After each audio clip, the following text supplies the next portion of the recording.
Action India TV news, आपकी आवाज हमारी पहचान। बोरीगदाजी येथे 3 मार्च रोजी सकाळी 8 वाजता मळ्याची मिरवणूक तर 11 वाजता भव्य कोटमार यात्रा संपन्न। लाखोंच्या संख्येने भाविकांची उपस्थिती।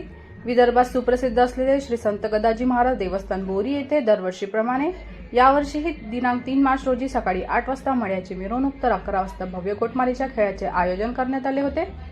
महाराष्ट्रातील प्रसिद्ध परंपरापैकी एक मानली जाणारी ही कोटमार यात्रा दरवर्षी मोठ्या उत्साहात साजरी केली जात असते।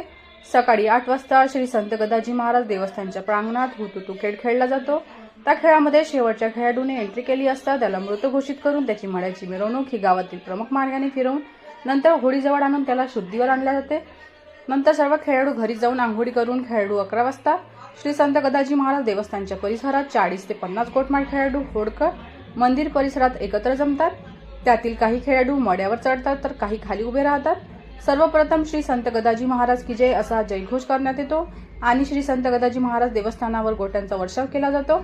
यानंतर माड्यावर व खाली उभे असलेले खेळाडू एकमेकांवर गोट्यांचा वर्षाव करीत पारंपरिक गोटमार खेळ खेळतात। गोटमार खेळताना गोठा एखाद्या खेळाडूला लागून रक्त निघेपर्यंत हा खेळ सुरू राहतो।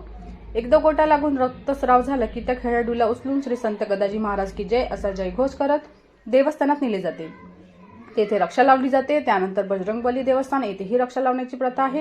या वर्षीचा गोटमारीचा गोटा हा प्रवीण गजानन शेंबडे राहणार बोरी गदाजी यांना गोटा लागला आहे। श्री संत गदाजी महाराजांचे दर्शन व भव्य गोटमार यात्रा पाहण्यासाठी विदर्भातून भाविक भक्त मोठ्या संख्येने उपस्थित राहतात। यात्रेदरम्यान भाविकांना कोणताही त्रास होऊ नये यासाठी पोलीस प्रशासनाकडून चोख बंदोबस्त ठेवण्यात आला आहे। मुख्य संपादक विनोद मावरेसह मारेगाव तालुका प्रतिनिधी संतोष पिपराडे।